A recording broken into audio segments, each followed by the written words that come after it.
से राधा वल्लभ श्री हरिवंश महाराज जी, आपके चरणों में कोटि कोटि प्रणाम। महाराज जी, कर्म बांधता है और धर्म मुक्त करता है। धर्म और कर्म में से जीवन में किसकी प्रधानता होती है? धर्म से ही कर्म होता है।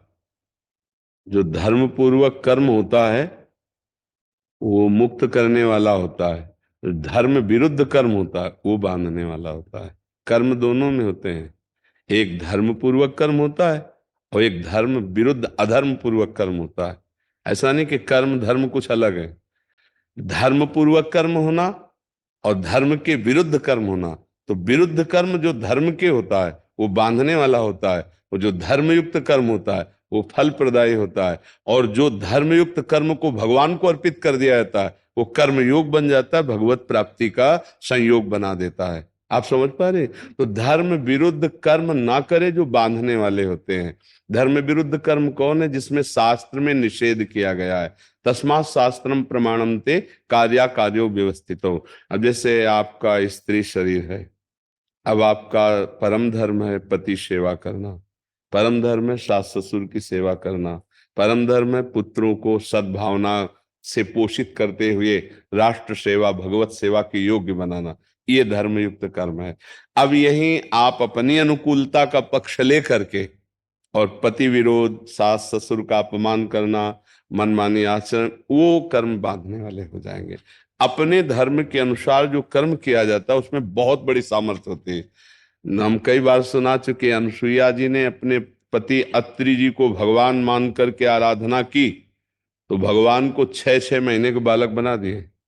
भगवान शंकर और ब्रह्मा और भगवान हरि को 6-6 महीने के बालक बना के पालने में दुग्ध पान कराया कि आप हमारे पातिव्रत की परीक्षा लेने आए हो तो लो बालक बन के दूध पियो। 6-6 महीने के बना दिए।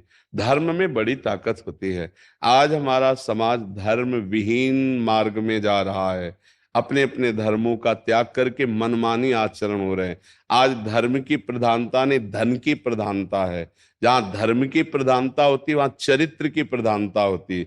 जहां धन की प्रधानता होती है वहां व्यभिचार की प्रधानता होती है। इसको गंभीरता से विचार कीजिए। और जब धर्म से होता है तो बुद्धि धर्मयुक्त, मन युक्त धर्मयुक्त और तन धर्मयुक्त।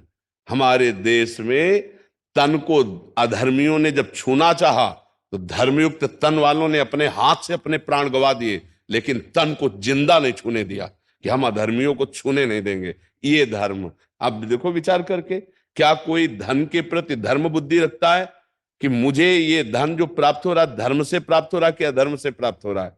बस आज सबकी मानसिकता धन प्रधान हो गई है, सबकी मानसिकता भोग प्रधान हो गई है, सबकी मानसिकता इंद्रिय प्रधान हो गई। मेरी इंद्रियां राजी रहे जिन भोगों में, वही ये पतन का मार्ग है, ये बांधने वाला है। अगर धर्म पूर्वक कर्म किया जाए तो भगवान को प्रसन्न करें। धर्मो रक्षति रक्षिता, धर्म उसकी रक्षा कर लेता है। पर बहुत कठिन हो रहा है। ये तो हम प्रणाम करते हैं आप सबको कि इस कलिकाल में संतों की बात सुनने आए हो, नहीं तो मनमानी आचरणों से ऐसी बुद्धि अपवित्र हो गई है कि शास्त्र और संतों की बात सुनने लायक नहीं रह गई। सुनने लायक वो सुनना भी नहीं चाहते हैं। आज तो मतलब बड़ी कृपा है भगवान की कि लाखों लोग कम से कम संतों की बात सुन रहे हैं, मान रहे हैं, अपने आचरण सुधार रहे हैं। नहीं तो ऐसा मलिन व्यवहार हो गया है, ऐसा स्वरूप आ रहा है, निखार हो रहा है अधर्म का कि धर्म दबता चला जा रहा है। धर्म की पहले बहुत ध्यान से देखना, हमारे धर्मावलंबियों को धर्म भ्रष्ट करने के लिए तलवार की नोक में मांस चखाया जाता था। आज पैसा दे के खा रहे हो देश विदेश में, तुम्हें क्या पता किसका खा रहे हो। अपने धर्म का नाश करने वाला आचरण कर रहे हो। खुला व्यभिचार चल रहा है। हम रोज एकांतिक में इसकी जरूर चर्चा करते हैं। ये बॉयफ्रेंड गर्लफ्रेंड, ये गंदी बातें, ये क्या है? खुला व्यभिचार है। इसका सपोर्ट हो रहा है। लाखों इसमें हमारी नई पीढ़ी बर्बाद होती चली जा रही। व्यसन कर रहे हैं, व्यभिचार कर रहे हैं, फिर उनका जब मन बुद्धि अपवित्र हो गया तो फिर माता पिता को दंड देना, निकाल देना, नाना प्रकार के क्रूर कर्म करना। ऐसे आज लातों से मार रहे हैं माता पिता को, थप्पड़ों से मार रहे हैं। बूढ़े माता पिता जो इस समय उनके दुलार पाने योग्य हैं उनका अपमान कर रहे हैं। तो ये अधर्म है। यही कर्म बांधकर दुर्गति देता है। और अगर हम धर्म पूर्वक चले तो बहुत आनंद। देखो जिसके माता पिता भले कटु व्यवहार करते हो, जब आप रोज पैर छुओगे तो उनका हृदय आशीर्वाद देगा, उनका हृदय आशीर्वाद देगा तो कभी तुम्हारा बाल बाका नहीं। और माता पिता का दिया हुआ शाप भगवान भी नहीं काटते, ये ध्यान रखना। श्रवण कुमार के माता पिता को दुख पहुंचा जब श्रवण कुमार का शरीर पूरा हो गया शब्द वेदी बाण से दशरथ जी के, तब उन्होंने शाप दिया कि जैसे मैं पुत्र वियोग में तड़प कर मर रहा हूं वैसे आप मरोगे। दशरथ जी से कहा, भगवान ने काटा नहीं, वैसे ही प्राण निकले दशरथ जी के। राम राम राम हारा, पर उनके पुत्र भगवान है इसलिए परम मंगल में धन्यवाद हो गए। माता पिता बड़े बूढ़ों का शाप आजकल कौन समझ रहा है? बहुत बहुत सावधान। आप चाहे बहू हो या बेटा हो, आप अपने माता पिता सास ससुर को भगवान मानकर उनकी सेवा करो। भले वो कड़ुआ व्यवहार करे, भले वो आपकी निंदा करे, भले वो आपका दुर्व्यवहार का बर्ताव पेश कर रहे हैं समाज में, लेकिन आप अच्छा व्यवहार करो तो उनका हृदय से जो आशीर्वाद होगा वो आपका मंगल कर देगा। हमने बूढ़े जनों की देखा, बुद्धि खराब हो जाती है।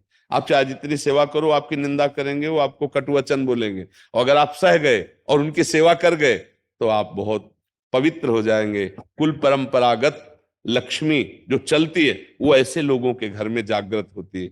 ये 4 दिनों की चकाचौंध और फिर नष्ट हो जाना ये ठीक नहीं। इसलिए धर्म से चलो। धर्म वही है जिसे शास्त्र कहता है, और शास्त्र सम्मत धर्म करने वाला सदैव सुखी रहता है, मनमानी आचरण करने वाला बंधता है और क्लेश को प्राप्त होता है। आशीष गाबा जी गुरुग्राम से।